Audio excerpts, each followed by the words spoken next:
3장, 여러분이 너무나도 잘 아는 당신의 옷자락으로 시녀를 덮어소서라는 제목을 함께 나누도록 하겠습니다. 룻기서 3장에는 시어머니 나오미가 룻을 재혼토록 하여서 안식을 얻을 수 있게 하는 노력이 잘 나타나 있습니다. 며느리를 아끼는 시어머니 나오미의 마음과 시어머니를 공경하는 룻의 효심, 그리고 보아스의 경건한 삶의 태도와 간대함을 3장을 통해서 배울 수가 있습니다. 무엇보다도 이 룻기서 3장에서 가장 아름다운 사람 한 사람을 들어보아라 라고 한다면 저는 룻을 들고 싶습니다. 룻의 순종하는 마음, 그것이 얼마나 아름다운 모습인지 오늘 여러분과 제가 한번 이 3장을 찬찬하게 살펴보기를 원합니다. 나오미는 룻에게 이렇게 지시합니다. 나오미가 룻에게 말하기를, 내 딸아, 내가 너를 위하여 안식할 곳을 구하여 너를 복되게 하여야 하지 않겠느냐 라고 말을 합니다. 여기서 우리가 주목해야 할 만한 한 가지는 나오미가 룻과 함께 모압으로부터 베들레헴으로 돌아오려 했을 때 나오미에게는 어떠한 소망도 없었다라는 점입니다. 이처럼 나오미는 며느리 룻과 함께 절망적인 가운데 모든 것을 다 잃어버리고 약속의 땅으로 돌아왔는데요, 이것이 룻기서 기자는 나오미의 신앙적 행위였다라고 말을 합니다. 모든 걸 다 잃어버렸습니다. 남편 죽어버리고요, 두 아들 죽어버리고요, 조금 남아있던 재산도 다 잃어버리고 세상에 아무런 소망이 없는 나오미의 절망적 상황에서의 고향애로의 귀환, 이것이 룻기 기자는 나오미의 신앙적인 행위였다라고 말하고 있다라는 점입니다. 하나님은요, 자신의 날개 아래 피하는 자들을 잊지 않으십니다. 나오미는 베들레헴으로 돌아와서 이루어지고 있는 하나하나의 일들을 보면서 희망을 갖게 됩니다. 절망 가운데 빠져 있는 나오미가 베들레헴에 돌아와서 이루어지는 일들 한 가지 한 가지를 보면서 이런 생각을 하게 됩니다. 하나님은 여전히 자신에게 긍휼을 베풀고 계시다라는 사실을 깨달아 알게 되었던 것입니다. 그래서 나오미는요, 자부 룻의 장례를 위하여 한 가지 일을 계획할 수 있었는데, 그것이 뭐냐 하면 룻에게 안식할 곳을 구해 주어야겠다라고 생각한 것입니다. 그러니까 룻이 재혼하도록 하겠다라는 것입니다. 여기 안식할 곳에 해당하는 히브리어 마노아흐라는 단어는 안식처, 보금자리로 번역되는데, 그러니까 시어머니가 룻에게 너의 보금자리를 내가 좀 마련해 주었으면 좋겠다. 너가 나하고 살면서 고생 진탕하는 것보다 좀 평안하고 안정된 생활 여건을 너에게 내가 좀 제공하고 싶다라는 마음을 가졌던 것입니다. 나오미는요, 룻을 진심으로 사랑했습니다. 세상에 시어머니와 며느리가 이처럼 진심으로 사랑하는 사람이 있을까? 이런 생각이 들 정도입니다. 그래서 룻의 장례를 준비해 주기 원했던 것입니다. 나오미는요, 자신은 과부로서 외로운 삶을 살아가며 룻을 통하여 많은 위로를 받고 있었으나 젊은 자부 룻이 홀로 사는 것을 원치 않았던 것입니다. 여러분 한번 생각해 보십시오. 같이 있으면 나오미는 더 편할 것 아닙니까? 사랑하는 마음은요, 자신이 항상 손해보는 쪽을 선택합니다. 욕심이 있는 마음은 자신이 이익이 되는 쪽을 선택하지만, 사랑하는 마음을 가진 넓은 사람은 항상 자신이 손해보는 쪽을 선택한다고요. 아브라함과 조카 룻이 서로 자기에게 있는 재산들이 많아져서, 짐승들이 많아져서 종들끼리 싸우기 시작하는 거예요. 그때 아브라함이 이 조카의 사실 아버지 같은 존재 아니었습니까? 아브라함이 양보합니다. 손해를 봅니다. 조카야, 네가 먼저 선택하거라. 네가 좌하면 내가 우하겠고, 네가 이쪽 하면 내가 저쪽으로 가겠다라고 말합니다. 사랑하는 마음은요, 언제나 나에게 손해가는 쪽을 택한다라는 점입니다. 자식들은요, 부모 사랑한다라고 말을 하면서 사실 자기에게 손해가 가면 부모에게 하고 싶은 말을 다 하지요. 근데 부모는요, 사랑하기 때문에 자기가 손해보는 것을 기꺼이 감내하고 감수하는 것이 부모의 마음인 것입니다. 여러분, 부모가 되어 보니까 그렇지 않습니까? 여기 자식들은 좀 기분 나쁩니까? 아닙니다.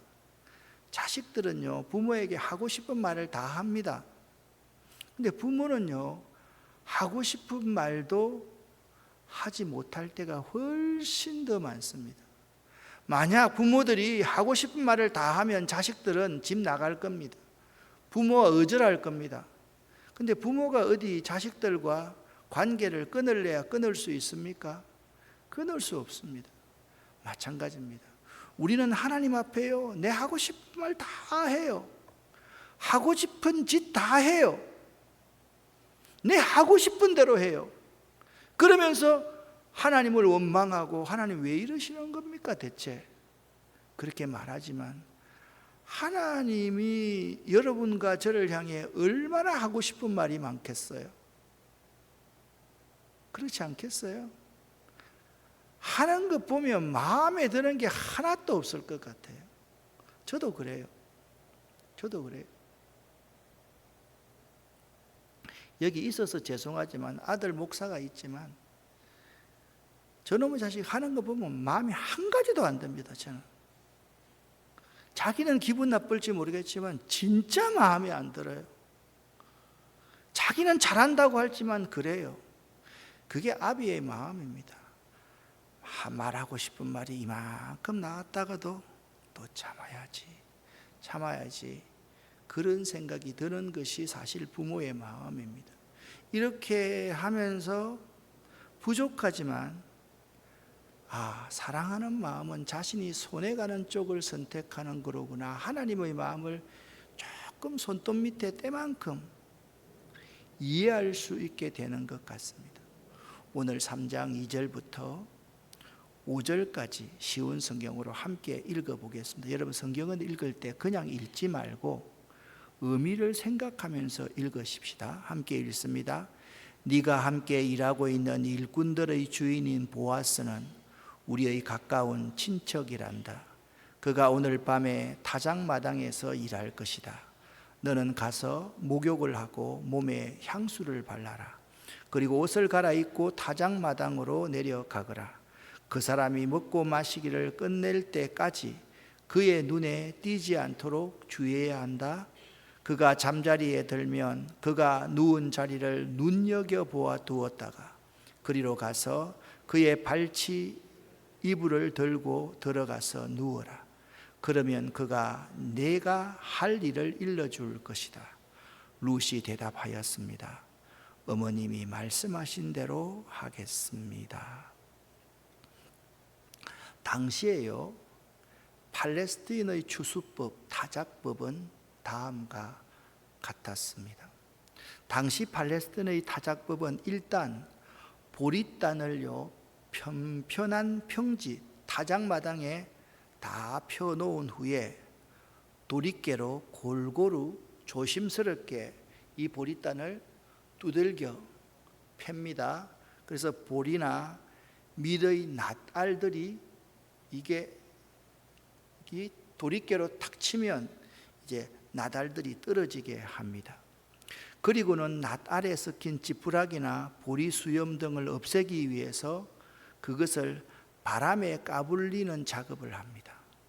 즉 타작마당에 떨어진 곡식 낫알들을 대충 주워 모아서 공중에 던져서 까불리면 바람에 의해서 지푸라기나 보리 수염 등은 날아가고 곡식 낫알만이 마당에 떨어지는 것입니다. 타작마당의 편편한 평지에 떨어지는 것입니다. 바로 이 곡식 낫알들만 모아서 자루에 퍼담으면 일단 타작 행위는 끝이 납니다.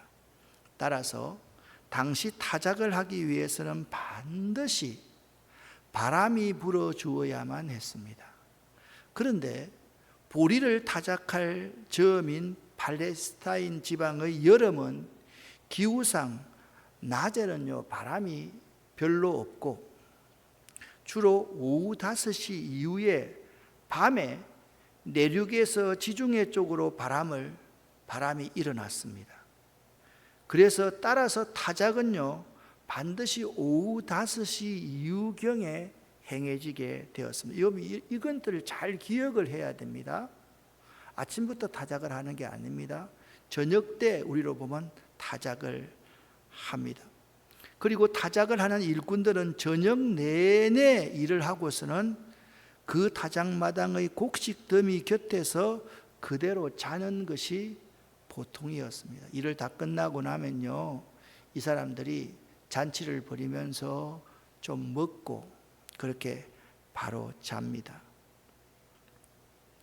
이 팔레스틴의 기후 조건상 여름에는 겉옷을 입고도 충분히 잠을 잘 수 있었기 때문에 이 오늘 2절부터 5절까지에 나오는 이 나오미의 말은 당시의 이러한 타작법을 잘 아는 배경하에서 나온 말입니다. 저녁이 되어서 보아스가 그 눕는 자리를 잘 보다가 그 발치 아래서 너가 누워야만 한다, 들키지 않게 하야만 한다, 그렇게 나오미가 룻에게 하나하나를 가르쳤던 것입니다. 우리가 알아야 되는 것은 나오미는요 보아스가 자기 가문의 기업 물을 자 고엘이 된다는 것을 알고서 룻과 보아스가 결혼할 수 있도록 계획을 세웠던 것입니다. 그리하여 룻에게 몸과 마음을 정결케 하도록 한 후에 보아스가 자고 있는 타작마당으로 가도록 하였습니다.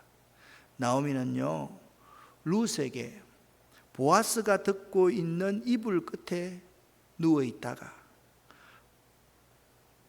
보아스가 깜짝 놀라서 일어나면 누구요? 당신 누구요? 라고 하면 그때 하나님이 보아스의 입에 네가 행동해야 할 말을 주실 거기 때문에 그 보아스의 말을 들으라 라고 나오미가 룻에게 말하였던 것입니다. 나오미는요 매우 영특한 여인이라 2장에서 보아스가 룻을 대하는 태도로 보아서 자 모든 보리타작이 다 끝날 때까지 다른 밭에 가지 말고 내 밭에서 보리를 주어야만 한다. 그리고 식사 자리에 초대해서 떡도 주고 초에 찍어 먹도록 만들어주는 그런 모든 행위를 통해서 나오미는 생각을 합니다. 아하, 보아스가 자신 남편 엘리멜렉의 기업을 물을 자가 자신이라는 사실을 아는구나.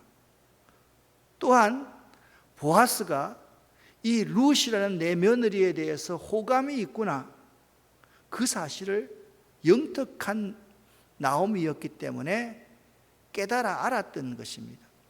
나오미가 정말 지혜롭다라고 생각한 근거는 다음 세 가지 정도입니다. 추수기간 동안 보아스와 룻의 관계를 주의 깊게 살펴본 결과 어떤 확신이 나오미에게 섰기 때문입니다. 또한 두 번째는 보아스가 룻에게 상당한 호의와 찬사를 보냈을 뿐만 아니라 보아스는 유력한 자였기 때문에, 인격적인 사람이었기 때문에, 덕망 있는 사람이었기 때문에, 믿음이 있는 사람이었기 때문에 충분히 자기가 고엘로서 기업 물을 자로서의 책임을 다할 수 있을 거라라는 생각을 했던 것입니다. 여러분, 이걸 알아야 됩니다. 룻과 보아스의 나이는 엄청나게 차이가 났다라고 생각하시면 됩니다. 그러니까 보아스는 이미 나이가 많이 들었었고 룻은 아주 젊은 아리따운 여인이었다라는 점을 생각해야만 됩니다. 나오미는 말합니다. 그가 너의 할 일을 네게 고하리라. 여러분, 얼마나 확신이 있으면 나오미는요, 보아스가 네가 할 일을 너에게 알려줄 것이다 라고 말을 하는 것입니다. 모든 계획을 준비한 것은 나오미입니다. 그러므로 룻은 믿는 마음으로 시모의 계획에 순종하기만 하면 되었습니다. 그렇지만 그 실제의 계획의 결과는 보아스의 손에, 보아스의 결정에 달려 있었던 것입니다. 하나님을 신뢰하고 나오미는요, 그 다음에 보아스라는 사람을 잘 알고 있었습니다. 그러니까 나오미 마음속에서는 하나님을 신뢰하고, 보아스라는 사람이 저렇게 유력한 사람이로구나 라는 것을 잘 알고 있는 나오미는 룻으로 하여금 보아스에게 기업 물을 자의 책임을 이행해 달라고 조르기보다는, 당신이 나의 기업 물을 자가 아닙니까? 우리 가문을 살려주세요 라고 요청하기보다는 오히려 보아스가 스스로 고민하면서 결정할 수 있도록 모든 것을 맡길 각오였던 것입니다. 즉, 하나님이 하실 일을 기대하며 상대방의 인격적인 결정을 존중하는 이것이 진정한 믿음의 사람의 행동인 것입니다. 믿음의 사람은요, 두 가지를 반드시 가지고 있어야 됩니다. 하나님이 하실 일을 기대하는 마음이 있어야 되고, 상대방에게 강요하는 것이 아니라 상대방의 인격적인 결정을 존중하며 기다리는 것이 믿음의 사람의 행동이다라는 것을 알아야만 합니다. 믿음은요, 강요하는 것이 아니지 않습니까? 믿음은요, 떼쓰는 게 아니지 않습니까? 믿음은 하나님이 하실 일을 기다립니다.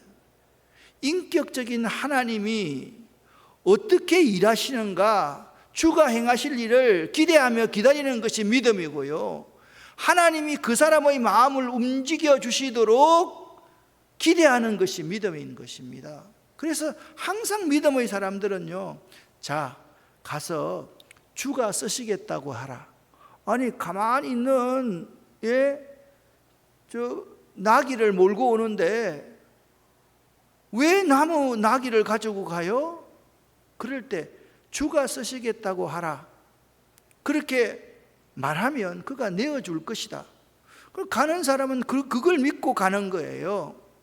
예수님의 어머니께서 이 가나의 혼인잔치에서, 자, 저 포도주가 없지 않느냐, 항아리 아구까지 물을 채우라. 아니, 포도주가 떨어졌는데 왜 물을 채우라고 그럽니까? 그런 질문 하는 거 없이 그냥 채우라고 하니까 아구까지 채우면서 기다리는 거예요. 그때 우리 주님께서 역사를 일으키게 되는 것이죠. 나오미의 믿음의 행위는 누구보다도 고엘 제도에 관한 모세의 율법을 잘 알고 있었을 뿐만 아니라 나오미는요, 율법에 정통한 여인이었습니다.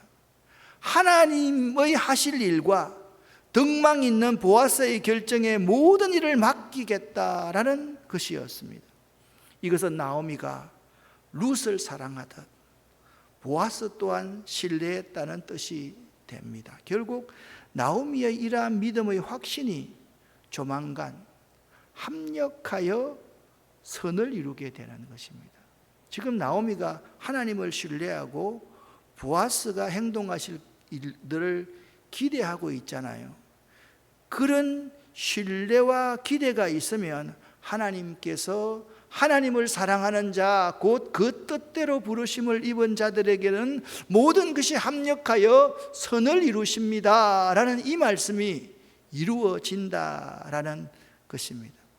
여러분, 저는 이렇게 생각합니다. 룻기에서 가장 아름다운 장면은 나오미와 보아스보다도 5절에 어머니의 말씀대로 내가 다 행하리이다.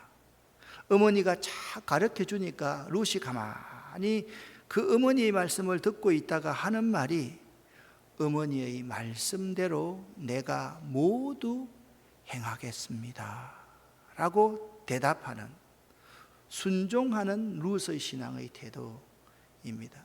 여러분, 순종함은요 하나님의 뜻이 이 땅에서 이루어지게 하는 믿음입니다. 순종은 믿음입니다. 믿음 없는 사람은 순종하지 못합니다. 믿음 없는 사람은요, 왜 내가 이거 순종해야 되지요? 왜 내가 그 말을 들어야 되지요? 왜 제가 이 항아리에 물을 부어야 되지요? 아니, 왜 내가 당신 내 이거 먹고 이제 내 아들과 죽으려 그러는데 당신에게 한 상을 가져가야만 되나요? 말이 안 되지 않습니까? 라고 말하지 않습니다. 하나님의 뜻이 하늘에서 이루어진 것처럼 이 땅에서 이루어지게 하는 믿음, 그 자체가 순종의 힘이라는 거예요. 나는 여러분과 제가 이 순종이 잘 안 됩니다. 이게 순종이 쉽지 않습니다. 여러분과 저에게 아브라함처럼 100세에 낳은 독자 이삭을 모리아산에서 제물로 드리라고 하면 드릴 수 있겠습니까, 여러분? 여러분의 그 사랑하는 아들, 딸들을 하나님 앞에 드릴 수가 있겠습니까?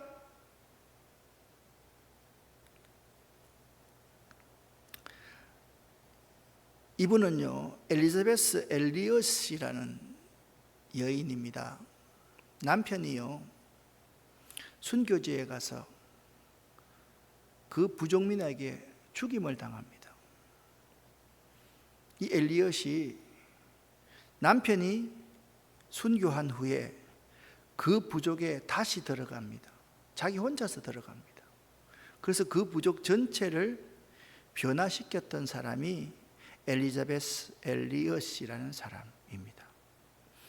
그가 이렇게 말을 합니다.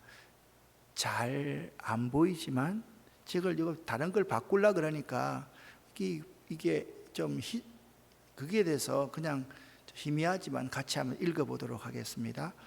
오늘 우리 앞에 놓여있는 일에 순종하지 않고 미래에 대한 인도를 구하는 게 말이 됩니까?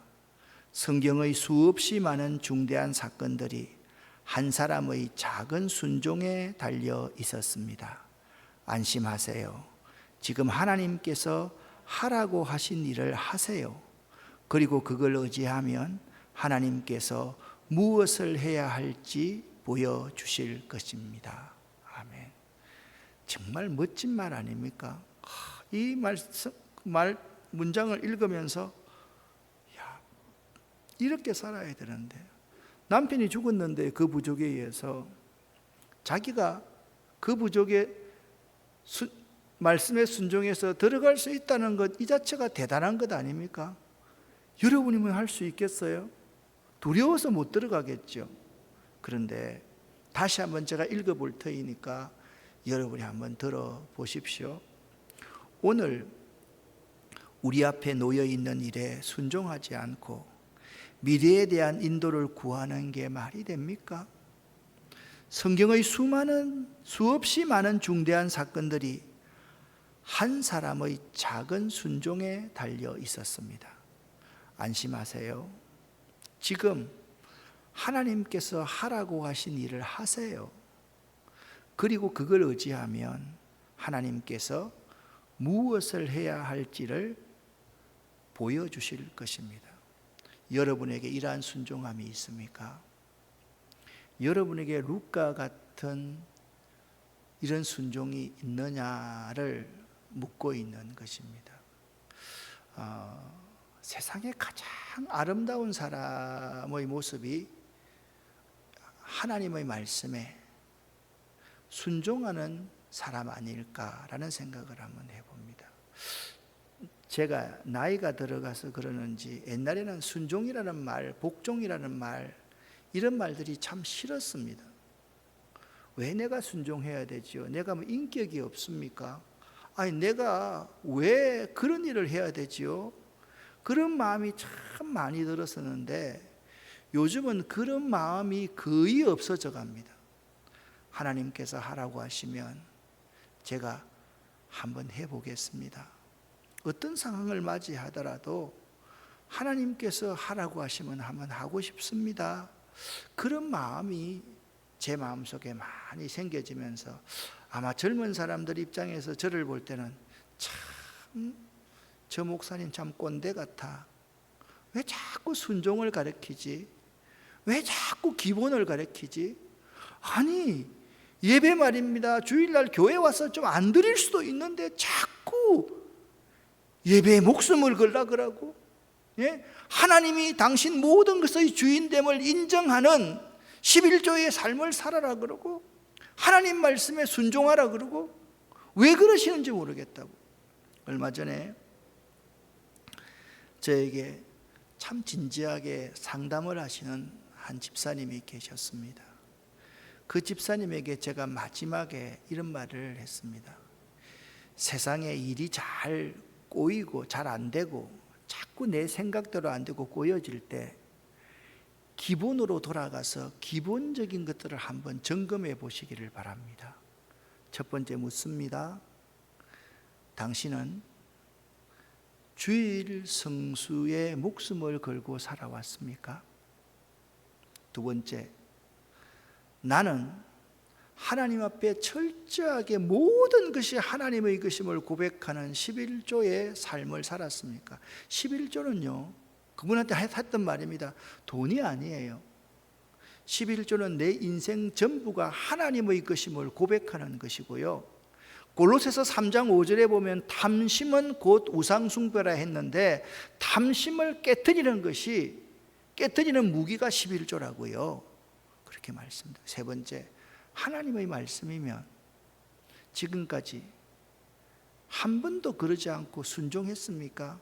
이 세 가지를 한번 진지하게 고민해 보면서 회개 한번 해보시기를 바랍니다 라고 말씀을 드렸습니다. 그렇습니다. 순종이 가장 아름다운 삶의 열매다. 하나님의 마음을 움직이는 것이 순종이고 하나님의 역사를 이 땅에 이루어지게 당기는 것이 순종이다. 바로 룻이 그런 사람이었습니다. 룻이 대답했습니다. 어머님이 말씀하신 대로 하겠습니다. 룻은 어머님이 말씀하신 대로 타작마당으로 내려갑니다. 여러분 성경에 보면요 참 재미있는 표현이 있습니다. 이 세상에 시험거리가 있는 데는 반드시 내려간다는 말을 쓰고요, 하나님을 향할 때는 올라간다라는 표현을 성경은 많이 씁니다. 룻은 타작마당으로 순종하기 위해서 내려가서 시어머니가 일러준 대로 순종을 하고 했습니다.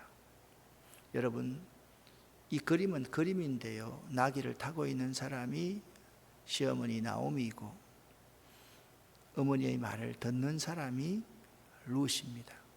여러분 세상에 나오미와 룻처럼 이런 아름다운 그림이 있을까요? 나오미와 룻의 관계처럼 아름다운 그림이 있을까요? 제가 그림을 참 잘 그린다고 한다면 나오미와 룻의 관계를 한번 좀 추상적으로 한번 그려냈으면 좋겠다라는 라는 생각을 한번 해본 적이 있습니다. 7절부터 11절까지를 쉬운 성경으로 함께 읽어보겠습니다. 먹고 마시기를 마친 보아스는 기분이 좋아서 곡식더미 곁에 누웠습니다. 그러자 룻이 조용히 그에게 다가가 이불을 들고 그의 발치에 누웠습니다. 그만. 여러분 보세요. 보아스도 누웠고 룻도 누웠습니다. 한밤중에 돌아 눕던 보아스가 자기 발치에 어떤 여자가 누워있는 것을 보고 깜짝 놀랐습니다. 누구시오? 룻이 대답했습니다. 저는 어른의 종 룻입니다. 어른의 이불로 제 몸을 덮어 주십시오. 주인님은 저희 가족의 땅을 사서 돌려주실 분입니다. 주인님은, 그러니까 말하는 겁니다. 당신은 나의 주인으로서 나의 기업 물을 자입니다 라고 말을 했습니다. 보아스가 말했습니다. 함께 여호와께서 읽어보겠습니다. 여호와께서 당신에게 복 주시기를 바라오. 이번에 보여준 당신의 성실함은 당신이 지금까지 보여준 것보다 더 크오. 당신은 가난하든지 부유하든지 젊은 남자를 찾아갈 수도 있었는데 그러지 않았소. 이제는 걱정하지 마시오. 당신이 바라는 것을 다 해주겠소. 당신이 착한 여자라는 것은 우리 마을 사람들이 다 알고 있어. 아멘. 룻은요, 자다가 깜짝 놀란 보아스에게 자신이 누구라는 것을 밝힙니다. 저는 당신의 시녀입니다. 당신은 나의 주인입니다. 여러분, 정말 멋진 고백 아닙니까? 이걸요, 우리가 삼류 포르노 장면을 보는 것처럼 해석하면 절대로 안 됩니다. 당신은 나의 주인입니다. 당신은 나의 기업 물을 자입니다.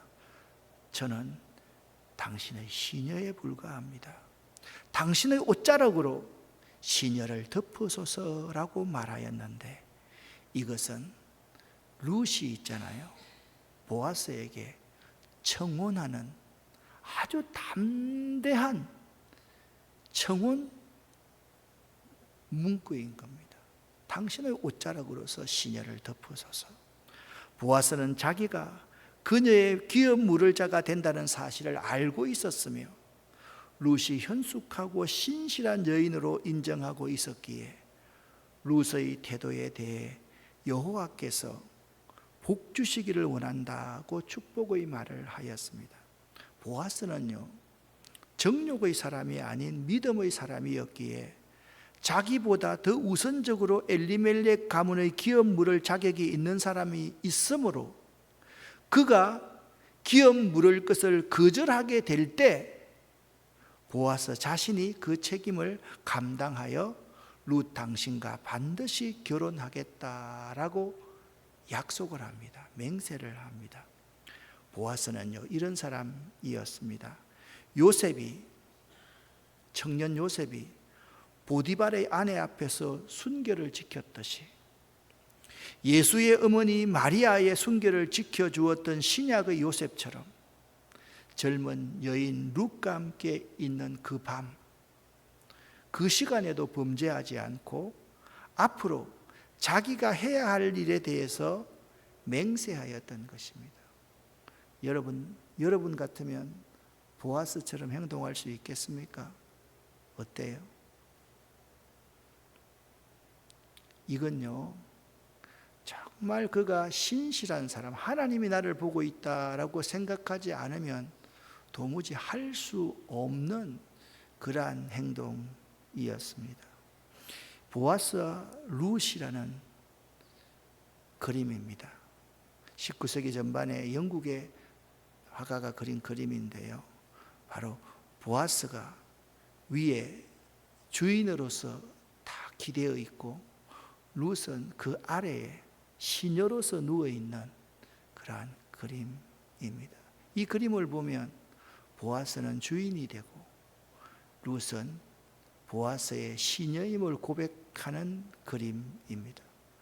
이렇게 보아스가 룻에게 털끝 하나 건드리지 않고 오늘 밤은 여기서 지내시오. 아침이 되면 그 사람이 당신 가족의 기업 물을 자를 알아보겠소. 만약 그가 책임을 진다면 그 사람의 뜻에 따르겠소. 하지만 그가 당신 가족의 기업 물을 뜻이 없다면 내가 기업 물을 자가 되겠소. 살아계신 여호와를 두고 맹세하오.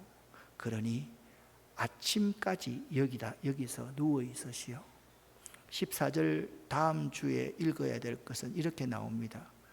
룻이 아침 이 새벽 일찍 일어나 그 자리에서 나왔다라는 말이 나옵니다. 그리고 보아스는 종들에게 엄히 명령합니다. 룻이 이날 밤 나와 함께 있었다는 것을 아무에게도 발설하지 말아라. 바로 신앙의 덕을 생각하는 행위를 하고 있는 모습을 봅니다. 사랑하는 여러분,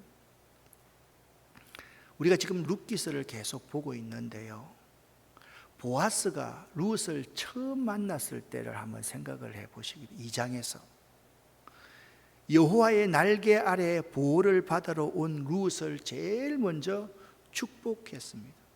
그러니까 나오미와 룻이요, 모압에서 베들레헴으로 돌아왔을 때도 여호와의 날개 아래 보호를 받으러 온 것이었고, 그리고 룻이 모르는 사람의 밭에 가서 보리를 줍는 행동을 했던 것도 여호와의 날개 아래 보호를 받으러 간 것이었습니다. 그러니까 보아스가 룻을 축복할 때 당신이 여호와의 날개 아래 보호를 받기를 원하오라고 축복을 했는데, 지금 룻이요 보아스에게 당신이 그 날개가 되어 주십시오라고 요청하고 있는 겁니다. 멋지잖아요. 당신이 그 날개가 되어 주십시오. 당신이 축복한 그 축복의 말에 당신 스스로 응답이 되어 달라는 요청을 룻이 하고 있는 것입니다. 그 말의 뜻이 당신의 옷자락으로 당신의 시녀를 덮어소서라는 말인 것입니다. 사랑하는 성도 여러분, 우리 주님께서 우리에게 말씀하십니다. 내가 너희에게 약속한 그 약속을 의지해서 기도하거라. 내가 반드시 너와 함께 있겠다. 내가 반드시 내가 승리한 것처럼 너도 승리할 수 있도록 해주겠다. 하나님께서 우리에게 약속해 주셨습니다. 그 약속을 붙들고 기도할 수 있어야만 됩니다. 그것이 우리의 믿음이 될 수 있어야 됩니다. 오늘 보아스가 룻에게 이렇게 말합니다. 같이 한번 읽어보겠습니다. 내가 네게 이행하리라. 아멘. 다시 한번, 내가 네게 이행하리라. 보아스가 룻에게 하는 말이 아니라 하나님께서 여러분과 저에게 하시는 말씀입니다. 내가 여러분에게 이행하리라. 오늘 저녁 그 말씀을 하십니다. 이 말씀 붙들고 기도하고 승리하고 돌아가는 여러분 되시기를 예수 이름으로 간절히 축원합니다. 기도하겠습니다. 하나님 아버지, 룻처럼 이렇게 순종의 아름다운 믿음을 갖기를 원합니다. 하나님의 역사를 이 땅에 당겨내는 순종하는 믿음, 그 순종하는 믿음을 저희에게 허락하여 주시옵소서. 어머니가 하신 말대로 다 순종하겠습니다. 당신은 나의 주인이십니다. 나는 당신의 시녀입니다. 내가 룻 당신에게 반드시 시행할 것입니다. 우리가 이 약속의 말씀들을 붙들고 주님 앞에 나아가서 기도하기를 원합니다. 우리의 기도의 문을 열어 주시옵소서. 예수 그리스도의 이름으로 축복하옵고 간절히 기도 올립니다. 아멘.